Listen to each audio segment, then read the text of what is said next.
जय हिंद। पिछली क्लास में हमने चंबल नदी तंत्र और सिंध नदी तंत्र के बारे में देखा था कि चंबल नदी की प्रमुख सहायक नदियां देखी थी और सिंध नदी की प्रमुख सहायक नदियां देखी थी तथा चंबल नदी की कुल लंबाई और किस क्षेत्र से होकर प्रवाहित होती है तथा कहाँ पर बीहड़ का निर्माण करती है, ये हमने पिछली क्लास में देखा था। इस क्लास में हम बेतवा नदी तंत्र को यानी इस वीडियो के अंतर्गत हम बेतवा नदी तंत्र और केन नदी तंत्र के बारे में देखेंगे कि बेतवा की प्रमुख सहायक नदियां तथा ये कहाँ से होकर प्रवाहित होती है। तो सबसे पहले स्टार्ट करते हैं अपन बेतवा नदी के तंत्र से। तो बेतवा नदी कहाँ से है? तो बेतवा नदी की कुल लंबाई जो कि 480 किलोमीटर है, कितने 480 किलोमीटर है और इसका नाम प्राचीन नाम वेत्रवती है। तो कहाँ से उद्गमित होती है? तो ये रायसेन जिले के कुमरा गांव से उद्गमित होती है। कहाँ से? रायसेन जिले के कुमरा गांव से उद्गमित होती है और रायसेन के कुमरा गांव से उद्गम होकर ये सांची, सागर, विदिशा, अशोकनगर, कहाँ सांची, सागर, विदिशा, अशोकनगर होते हुए अशोकनगर जिले से ही कहाँ पे उत्तर प्रदेश में प्रवेश करती है और उत्तर प्रदेश में ललितपुर झांसी की सीमा बनाते हुए कहेगी उत्तर प्रदेश में ललितपुर और झांसी की सीमा बनाते हुए कहाँ पे जाएगी? निवाड़ी से मध्य प्रदेश में पुनः एंट्री मारेगी और मध्य प्रदेश में निवाड़ी जिले में बहती हुई ये निवाड़ी से ही अपना प्रभाव पुनः उत्तर की ओर करती है और उत्तर प्रदेश में प्रवेश करते हैं और उत्तर प्रदेश में हमीरपुर के पास जाकर ये यमुना नदी के अंतर्गत मिल जाते हैं। इस प्रकार हम देखेंगे तो दक्षिण दिशा से प्रवाहित होने वाली नदियों में चंबल के बाद ये दूसरी सबसे प्रमुख नदी है जो कि यमुना की सहायक नदी बनती है। कहीं कि यमुना की सहायक प्रमुख नदी कौन सी? दक्षिण दिशा से। तो चंबल के बाद दूसरी प्रमुख सहायक नदी बनती है जो कि 480 किलोमीटर के प्रवाह के साथ बहती है। इस प्रकार अगर अपन इसके लंबाई के दृष्टिकोण से देखते हैं तो इसके लंबाई के दृष्टिकोण से यह मध्य प्रदेश की 5वीं सबसे बड़ी नदी गिनी जाती है। कौन सी? मध्य प्रदेश की 5वीं सबसे बड़ी नदी गिनी जाती है। इसका प्राचीन नाम देखते हैं अपन तो इसके प्राचीन नाम में इसको वेत्रवती के नाम से जाना जाता था। तो प्राचीन समय में किस नाम से जाना जाता था? तो प्राचीन समय में इसको वेत्रवती नाम से जाना जाता था। इसके अन्य नाम देखेंगे अपन तो इसके अन्य नाम में क्या है कि बुंदेलखंड के क्षेत्र से होकर बहती है और बुंदेलखंड के अधिकतर जिलों को यह अपने जल के द्वारा क्या करती है? अपने जल के द्वारा जल से लाभान्वित करती है। ऐसे अपने जल से लाभान्वित करती है तो इसे हम बुंदेलखंड की जीवन रेखा भी कहते हैं। क्या कहते हैं? बुंदेलखंड की जीवन रेखा भी कहते हैं। उसके बाद अगर प्रदूषण की बात करें तो प्रदूषण में मालवा की गंगा, हम शिप्रा नदी को प्रदूषण में मालवा की गंगा कहते थे। अगर लेकिन मध्य प्रदेश की गंगा की बात कहा जाए तो प्रदूषण के आधार पर बेतवा नदी को मध्य प्रदेश की गंगा नदी कहा जाता है कि प्रदूषण के आधार पर मध्य प्रदेश की गंगा नदी कहा जाता है। अगर अपन इसकी प्रमुख सहायक नदियों की बात करें तो इसकी प्रमुख सहायक नदी में बिना, जामनी, दसांग और हलाली इसकी प्रमुख सहायक नदियां गिनी जाती है। कौन सी? हलाली नदी, बीना नदी, जामनी नदी, दसांग नदी। उसमें देखेंगे अपन तो सबसे पहले रायसेन से निकलकर, कहाँ से? रायसेन से निकलकर बीना नदी रायसेन से निकलती है और सागर में जाकर ये बेतवा नदी की प्रमुख सहायक नदी बनती है। सागर में जाकर सागर जिले में जाकर ये बेतवा की सहायक नदी बनती है। उसके बाद अगर अपन देखेंगे तो विदिशा से निकलकर कौन सी? हलाली नदी, जिसे हमें वध्य की नदी भी कहते हैं। किसकी? वध्य की नदी भी कहते हैं। इसको हलाली को वध्य की नदी कहा जाता है क्योंकि विदिशा से निकलकर विदिशा के अंतर्गत ही, कहाँ पे? विदिशा से निकलकर विदिशा के अंतर्गत ही बेतवा में मिल जाती है। उसके बाद अपन देखेंगे तो सागर जिले से दो नदियां निकलती है। कौन कौन सी नदी निकलेगी? तो एक दसांग नदी और एक जामनी नदी, ये दो नदियां जो कि सागर जिले से निकलती है। और सागर जिले से निकलकर ये एक तो दसांग नदी सागर से निकलकर ललितपुर के पास, कहाँ पे? ललितपुर के पास जाकर बेतवा नदी के अंतर्गत मिल जाती है।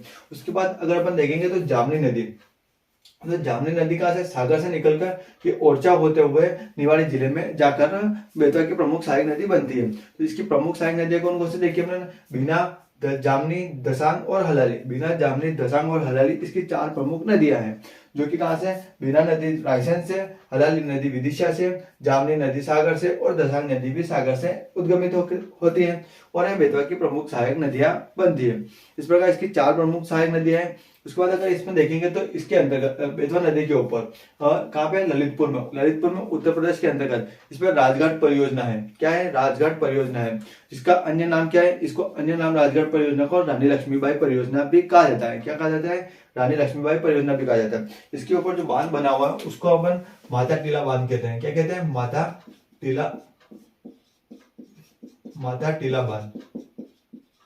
इस परियोजना पर जो बांध बना है उसका नाम है माता टीला बांध तथा इस परियोजना का नाम है क्या? राजघाट परियोजना और रानी लक्ष्मीबाई परियोजना। ये उत्तर प्रदेश तथा मध्य प्रदेश की एक उत्तर प्रदेश तथा मध्य प्रदेश की परियोजना है। उत्तर प्रदेश और मध्य प्रदेश की परियोजना है कौन सी? राजघाट परियोजना, जो कि रानी लक्ष्मीबाई परियोजना है। इसका बांध का नाम क्या है? माता टीला बांध है। इस प्रकार कहाँ से बेतवा बेतवा कहाँ से रायसेन के कुमरा से उद्गमित होकर कहाँ पे मिलती है, हमीरपुर में जाकर, उत्तर प्रदेश के हमीरपुर में जाकर यह यमुना नदी में मिलती है। उसके बाद अगर अपन देखते हैं तो दूसरी नदी कौन सी देखेंगे, तो दूसरी नदी कौन सी अपने जो कि केन नदी है, यह कहाँ से निकलती है, तो केन नदी कहाँ से निकलेगी, केन नदी कैमूर के केन नदी तंत्र कहाँ से निकलेगी, केन नदी तंत्र। केन नदी कहाँ से निकलेगी, तो कटनी में, कटनी जिले में कैमूर पहाड़ी से, कहाँ से, कटनी जिले के कैमूर पहाड़ी से निकलेगी। कहाँ जाएगी, कैमूर पहाड़ी में, कहाँ से, अहिर गांव से, कटनी के कैमूर पहाड़ी के अहिर गांव से उद्गमित होकर, कटनी के कैमूर पहाड़ी से उद्गमित होकर ये छतरपुर पन्ना होते हुए, कहाँ पे, छतरपुर पन्ना होते हुए ये पन्ना जिले से अपने उत्तर प्रदेश में प्रवेश करती है। और उत्तर प्रदेश में ये बांदा के निकट चिल्ला गांव में, कौन से, चिल्ला गांव में, बांदा के निकट चिल्ला गांव, बांदा जिले में चिल्ला गांव में उत्तर प्रदेश में यमुना नदी में जाकर मिल जाती है। तो इस प्रकार ये दक्षिण दिशा से मिलने वाली कौन सी तीसरी सबसे बड़ी नदी हो गई। चंबल के बाद बेतवा, बेतवा के बाद केन नदी चंबल की तीसरी सबसे बड़ी नदी होती है, जो कि 427, इसका कुल लंबाई देखेंगे अपन तो इसकी कुल लंबाई 427 किलोमीटर है। ये 427 किलोमीटर ना कहाँ से निकलेगी, तो कटनी के कैमूर पहाड़ी के अहिर गांव से उद्गमित होकर कहाँ पे, छतरपुर पन्ना होते हुए ये उत्तर प्रदेश में प्रवेश करेगी और उत्तर प्रदेश में बांदा के निकट चिल्ला गांव में जाकर उत्तर प्रदेश में यमुना नदी में मिल जाएगी। इस नदी को देखेंगे तो इस नदी की कुल लंबाई 427 किलोमीटर। इसके प्राचीन नाम देखेंगे तो प्राचीन नाम में इसको शक्तिमती, दीर्णावती तथा श्वेनी नाम से भी जाना जाता था। शक्तिमती, दीर्णावती और श्वेनी नाम से भी जाना जाता था। इस नदी की बात करेंगे अपन तो केन नदी जो कि पन्ना राष्ट्रीय उद्यान से होकर बहती है और पन्ना को दो बराबर भागों में काटती है। पन्ना के बीचों बीच होकर गुजरेगी, पन्ना राष्ट्रीय उद्यान के बीचों बीच होकर गुजरेगी, सॉरी, पन्ना राष्ट्रीय उद्यान के बीचों बीच होकर गुजरेगी। तो पन्ना राष्ट्रीय उद्यान के अंतर्गत इसकी लंबाई पूछी जाती है। तो पन्ना राष्ट्रीय उद्यान के अंतर्गत ये 55 किलोमीटर प्रवाहित होती है। कितनी, 55 किलोमीटर पन्ना राष्ट्रीय उद्यान के अंतर्गत प्रवाहित होती है तथा ये इसी राष्ट्रीय उद्यान के अंतर्गत दो जलप्रपात का निर्माण करती है। यहाँ पे पन्ना राष्ट्रीय उद्यान के अंतर्गत कौन कौन से, पांडव जलप्रपात और गाधा जलप्रपात, कौन कौन से, पांडव जलप्रपात और गाधा जलप्रपात, दो जलप्रपातों का निर्माण करते हैं। कहाँ पे, पन्ना राष्ट्रीय उद्यान के अंतर्गत। उसके बाद अगर इसमें देखेंगे तो छतरपुर के अंतर्गत ये रनय जलप्रपात, कौन सा, रनय जलप्रपात का निर्माण करती है छतरपुर के अंतर्गत। यहाँ पे छतरपुर के अंतर्गत रनय जलप्रपात का निर्माण करती है। उसके बाद अगर आप देखेंगे तो इसकी दो प्रमुख सहायक नदियां हैं, इसकी दो प्रमुख सहायक नदियां हैं, इसकी छतरपुर, इसकी अपने केन नदी की दो प्रमुख सहायक नदियां कौन कौन सी, जो छतरपुर से उद्गमित होती है, दोनों की दोनों नदियां छतरपुर से निकलती हैं। कौन सी, नरगवा नदी और उर्मिल नदी, कौन सी, नरगवा नदी और उर्मिल नदी, जो कि छतरपुर से उद्गमित होकर ना केन की प्रमुख सहायक नदी बनती है। नरगवा नदी के ऊपर नरगवा परियोजना है तथा उर्मिल नदी के ऊपर उर्मिल परियोजना है, जो कि उर्मिल और केन नदी के अपने उर्मिल और केन के मिलन पे, जहाँ पे नदी मिलती है, उर्मिल और केन जहाँ पे मिलती है, उस संगम के स्थान पर इसमें उर्मिल परियोजना है तथा नरगवा में भी नरगवा परियोजना है, जो कि केन की प्रमुख सहायक नदी बनती है। कौन सी बनती है, केन की प्रमुख सहायक नदी बनती है। हलाली नदी की बात करेंगे अपन तो हलाली नदी के ऊपर भी एक परियोजना है, कौन सी, सम्राट अशोक सागर परियोजना। कौन सी परियोजना है, सम्राट अशोक सागर परियोजना है। कहाँ पे, हलाली नदी के ऊपर भी सम्राट अशोक सागर परियोजना है। तो केन नदी की बात करेंगे तो केन नदी पर सिंहपुर बैराज परियोजना बनाई गई है। कौन सी, सिंहपुर बैराज परियोजना बनाई गई। अब ये सिंहपुर बैराज परियोजना केन नदी के ऊपर किस जिले में आती है, ये आप मुझे कमेंट करके बताइएगा, कहाँ पे, कौन सा नदी पे आती है।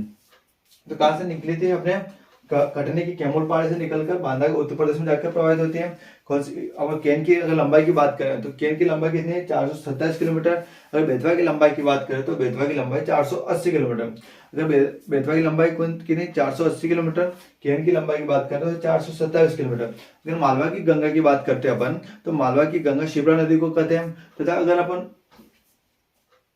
काहे की अपन मध्य प्रदेश की गंगा की प्रदूषण के आधार पर मध्य प्रदेश की गंगा की बात करते हैं तो उसे अपन बेतवा नदी को कहेंगे। अगर यहाँ पर क्वेश्चन पूछा जाता है कि सांची किस नदी के किनारे पर स्थित है तो सांची और ओरछा, जब अगर सांची की बात करी जाए तो सांची अपने बेतवा नदी के किनारे पर बसा हुआ है तथा अगर ओरछा जिले की ओरछा की बात करी जाए तो ओरछा अपना ओरछा कहाँ पे बसा हुआ है, अपना जामनी नदी के तट पर बसा हुआ है। अगर बात करी जाए तो पन्ना राष्ट्रीय उद्यान की, तो पन्ना राष्ट्रीय उद्यान किस नदी के तट पर, तो पन्ना राष्ट्रीय उद्यान केन पन्ना राष्ट्रीय उद्यान के बीचों बीच से होकर गुजरती है। अगर किलोमीटर की बात करें तो 55 किलोमीटर का प्रवाह के साथ ये अपने कहाँ पे गुजरेगी, पन्ना राष्ट्रीय उद्यान के अंतर्गत गुजरेगी।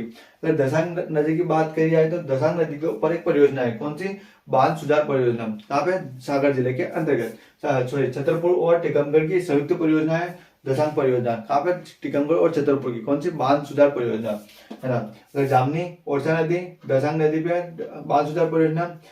हलाली नदी, हलाली विदिशा नदी, विदिशा में हलाली नदी के ऊपर का अपने कौन सी परियोजना है, तो सम्राट अशोक सागर परियोजना है। केन नदी की बात करी जाए तो सीपुर बैरज परियोजना। उर्मिल नदी की बात करी जाए तो उर्मिल परियोजना। नरगवा नदी की बात करी जाए तो नरगवा परियोजना।